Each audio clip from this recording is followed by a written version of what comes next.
ചിന്തിക്കേണ്ട എല്ലാവർക്കും സുഖമാണെന്ന് പ്രതീക്ഷിക്കുന്നു. അങ്ങനെ വീണ്ടും നമ്മൾ കാറ് കണ്ട് തുടങ്ങിയിരിക്കുകയാണ്. കഴിഞ്ഞ 2 വട്ടം ഞാൻ വീഡിയോ ഇട്ടിട്ടുണ്ടായിരുന്നു. 2 കാലഘട്ടങ്ങളിൽ 2 ടൈം പീരീഡിൽ വീഡിയോ ഇട്ടിട്ടുണ്ടെന്ന് അറിയില്ല.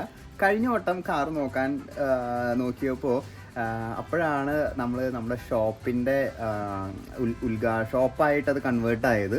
അതിനെക്കാട്ടും മുന്നേ കാശ്മീർ ട്രിപ്പ്. അങ്ങനെ ഓരോ വട്ടവും ഒരു കാറ് വാങ്ങണം എന്ന് പ്ലാൻ ചെയ്യുമ്പോഴൊക്കെ ഓരോരോ സംഭവങ്ങൾ വന്ന് പ്രയോറിറ്റീസ് മാറിക്കൊണ്ടിരിക്കുകയാണ്. അപ്പോൾ എന്തായാലും ഇത് ലാസ്റ്റ് സീരീസ് ആയിരിക്കും. ഇനി കാർ ഹണ്ടെന്ന് പറഞ്ഞൊരു സീരീസ് ഉണ്ടാവില്ല. ഇതെന്തായാലും നമ്മൾ കാർ വാങ്ങാനുള്ള പ്ലാനാണ് സുഹൃത്തുക്കളെ. സോ സെക്കൻഡ്സ് വേണോ ഫസ്റ്റ് വേണോ വീണ്ടും കൺഫ്യൂസ്ഡ് ആണ്. അപ്പോൾ ഇന്ന് ആക്ച്വലി ഡാഡിയുടെ പരിചയത്തിൽ ഒരു വണ്ടി, ഡാഡിയുടെ പരിചയത്തിൽ അമ്മയാണ് കോണ്ടാക്ട് തന്നത്.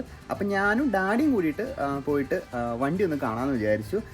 ഏതാ വണ്ടി എന്നൊക്കെ ഞാൻ കാട്ടിത്തരാം. അപ്പോൾ നിങ്ങൾക്ക് എന്തെങ്കിലും സഹായിക്കാൻ പറ്റുന്നുണ്ടെങ്കിൽ കമൻറ്റ് ബോക്സിൽ നിങ്ങളുടെ അഭിപ്രായം ചെയ്യാലോ എന്ന് വിചാരിച്ചിട്ടാണ് കാർ ഹണ്ട് എന്നുള്ള സീരീസ് ഞാൻ തുടങ്ങിയത്. എനിക്ക് അറിവ് കുറവാണ്, എനിക്ക് സൈക്കിൾ ഓടിക്കാൻ മാത്രമേ അറിയുള്ളൂ സുഹൃത്തുക്കളെ.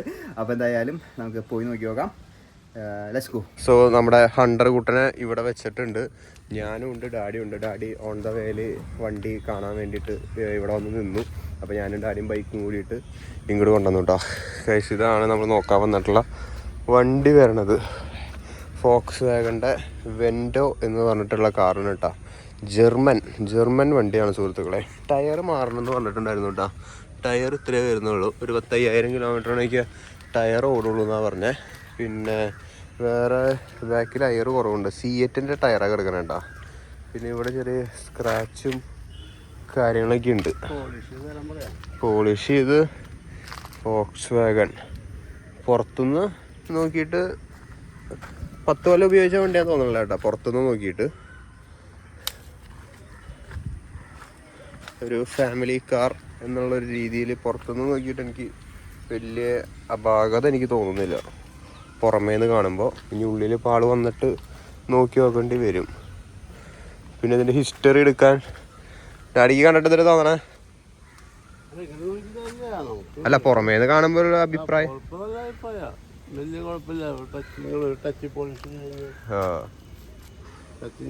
ചെയ്ത് പിന്നെ എഞ്ചിൻ കംപ്ലൈന്റ് കാര്യങ്ങൾ നമുക്കറിയില്ലല്ലോ. ഡാഡിക്ക് ഓടിച്ചിട്ട് നമുക്ക് വർക്ക്ഷോപ്പിൽ പോയിട്ട് ഇന്ന് തന്നെ കൺഫേം ചെയ്താലോ? കുട്ടനല്ലൂര് ഓടിക്കാൻ പറ്റുമോ? ആളോട് ചോദിച്ചു നോക്കാം. എനിക്ക് കുട്ടനല്ലൂർ ഒരു ആളെ പരിചയമുണ്ട്. ആളെ ഇങ്ങോട്ട് കൊണ്ടുവരുന്നത് നോക്കി വെക്കേണ്ടി വരും. ആള് പ്രീമിയം കാറുകൾ ചെയ്യണതാ, ലംബോഗിനി അങ്ങനത്തെ വലിയ വണ്ടികൾ ചെയ്യണതാ. അല്ലല്ല, ആളെ നമ്മുടെ സുഹൃത്താ. അപ്പൊ ആളങ്ങനെ ഒന്ന് ചെയ്യാന്ന് നോക്കാന്ന് പറഞ്ഞു.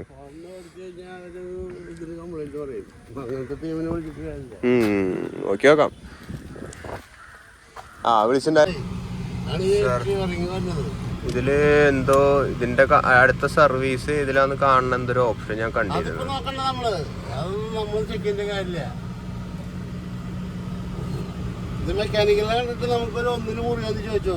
ഒന്നിന് താഴെ മുറിയാന്ന് ചോദിച്ചു നോക്കണ്ടേ വരും.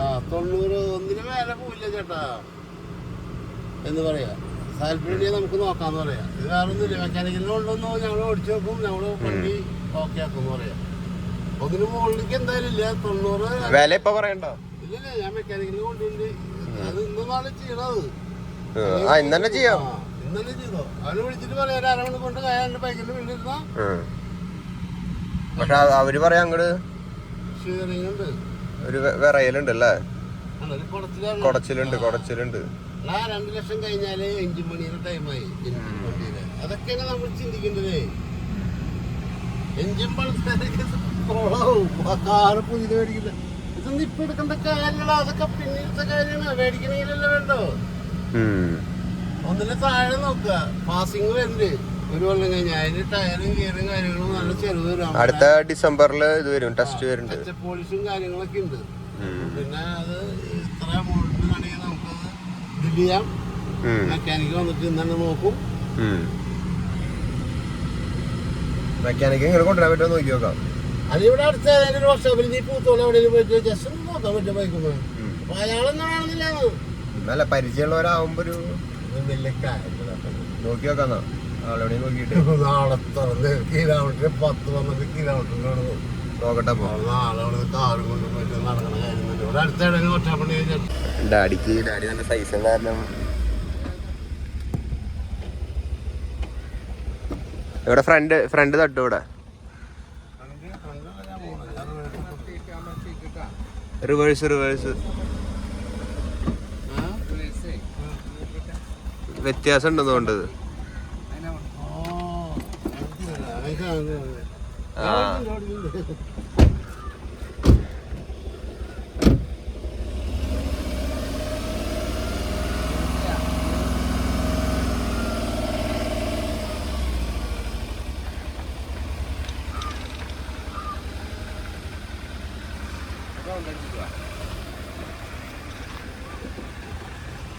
കുഴപ്പമില്ല. ലൈറ്റ് അപ്പുറത്ത്, ലൈറ്റ് ഇപ്പുറത്ത്, തിയേറ്റർ അപ്പുറത്ത്. ഇത് ഞങ്ങൾക്കൊരു ടെക്നീഷ്യൻ്റെ അടുത്ത് കൊണ്ടുപോയിട്ടൊന്ന് ചെക്കപ്പ് ചെയ്യാൻ ഞങ്ങൾക്കൊരു കുട്ടനല്ലൂരൊരു ഞങ്ങൾക്കൊരു പരിചയമുള്ള വർക്ക്ഷോപ്പ് ഉണ്ട്. ആളുടെ പേര് ജിനെന്നാ. അവിടെ പോയിട്ടൊന്ന് ചെക്കപ്പ് ചെയ്യിക്കാൻ. എന്താ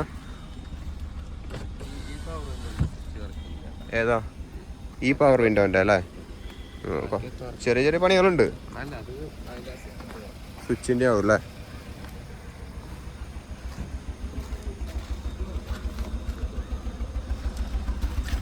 എന്തൊരു സൗണ്ട് വ്യത്യാസം.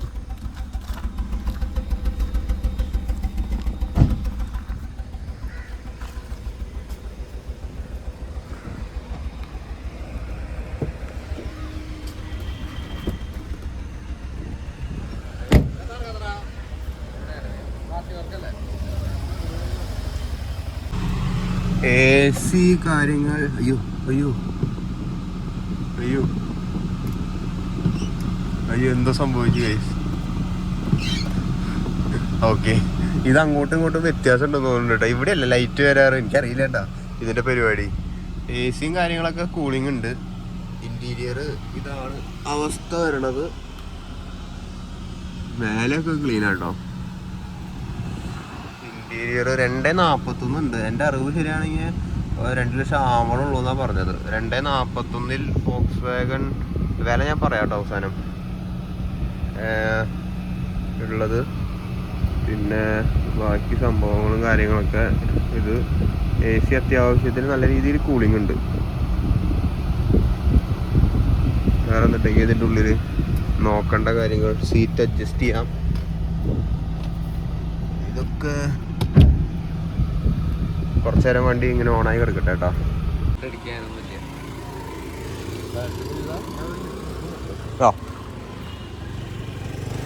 ഇതാണ് എൻജിൻ റൂം വരുന്നത് കേട്ടോ.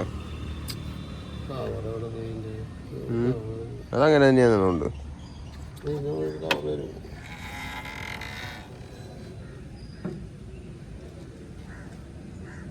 മേലെ എവിടെയായിരുന്നത്? ഇവിടെയാണല്ലോ ഹുക്ക് ചെയ്യുക. അതന്നെ.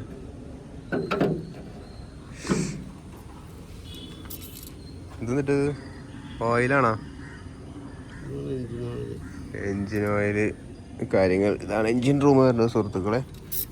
കുഴപ്പമില്ല. ഇനി അത് ബാക്കിയുള്ള എന്തെങ്കിലുമൊക്കെ ഉണ്ടോ എന്നുള്ളതാണ് അറിയേണ്ടത് കേട്ടോ. ഡാഡി അത് നോക്കട്ടെ, ഞാൻ ഇതിൻ്റെ ഉള്ളിലൊന്ന് കയറിയിരുന്ന് നോക്കട്ടെ കേട്ടോ. ഇതാണ് ഇതിൻ്റെ ഇൻറ്റീരിയർ വരണത്. ഇതാണ് ഇൻറ്റീരിയർ വരുന്നത് കേട്ടോ. ഇവിടുത്തെ ഇതുകളും കാര്യങ്ങളൊക്കെ പോയിട്ടുണ്ട്. സോ കാറ് നോക്കി ഞങ്ങൾ പുറത്തേക്കൊന്ന് വന്നു. ഞാൻ പുറത്താണുള്ളത് സുഹൃത്തുക്കളെ. സൈക്കിൾ ഓടിക്കാൻ വേണ്ടി വന്നതാണ്. സോ ആക്ച്വലി ഞാൻ കൺഫ്യൂസ്ഡ് ആണ് ഏത് വണ്ടി എടുക്കണം എന്നുള്ളതിൽ കേട്ടോ. അപ്പോൾ എന്തായാലും നിങ്ങളുടെ വിലയേറിയ അഭിപ്രായങ്ങളും താഴെ കമൻറ്റ് ബോക്സിൽ നിർദ്ദേശിക്കുക. കാർ ഹണ്ട് വീണ്ടും തുടരുന്നതാണ്. എന്തായാലും കാറ് ഈ വട്ടം എന്തായാലും കൺഫേം ആണ് കേട്ടോ. നമ്മൾ പറ്റിക്കാന്ന് കുറേ പേര് പറയുന്നുണ്ട്. നമുക്ക് അങ്ങനെ പറ്റിക്കേണ്ട ആവശ്യമില്ല. ഞാനുള്ള കാര്യം ഞാൻ ആത്മാർത്ഥമായിട്ട് ചെയ്യണതാണ്. അപ്പോൾ എനിക്കൊരു ഐഡിയ ഇല്ലാത്ത കാരണം നിങ്ങളുടെ അഭിപ്രായങ്ങൾ കിട്ടാൻ വേണ്ടിയിട്ട് ഞാനിങ്ങനെ വീഡിയോ ആയിട്ട് ചെയ്യണതാണ്. അപ്പോൾ അതായത് വീഡിയോ ഇഷ്ടപ്പെട്ട് കഴിഞ്ഞാൽ ലൈക്ക് ചെയ്യുക, നിങ്ങളുടെ അഭിപ്രായങ്ങൾ താഴെ കമൻറ്റ് ചെയ്യുക. എന്തായാലും വേറെ നാളെ പുതിയത് എടുക്കണോ അതോ സെക്കൻഡ് ഹാൻഡ് കാർ എടുക്കണോ എന്ന്, സെക്കൻഡ് ഹാൻഡ് എടുക്കുമ്പോൾ കുറേ നോക്കണുണ്ട്. പ്രത്യേകിച്ച് എനിക്കൊരു തീരെ ഐഡിയ ഇല്ലാത്ത കാരണം ഡാഡീനെ കൊണ്ടോ അല്ലെങ്കിൽ വേറെ ആരെ കൊണ്ടോ എക്സ്പീരിയൻസ്ഡ് ആയിട്ടുള്ള ആൾക്കാരെ കൊണ്ടോ അതൊന്ന് ചെയ്യിപ്പിക്കണം കേട്ടോ. അപ്പോൾ എന്തായാലും നോക്കി നോക്കാം. നല്ലൊരു കാറ്, വീട്ടിലത്തെ ആദ്യത്തെ കാറ് വീട്ടിലേക്ക് വരട്ടെ എന്ന് ഞാൻ പ്രാർത്ഥിച്ചുകൊണ്ട് ഈ വീഡിയോ നിർത്തുന്നു. നന്ദി, നമസ്കാരം. Stay tune guys.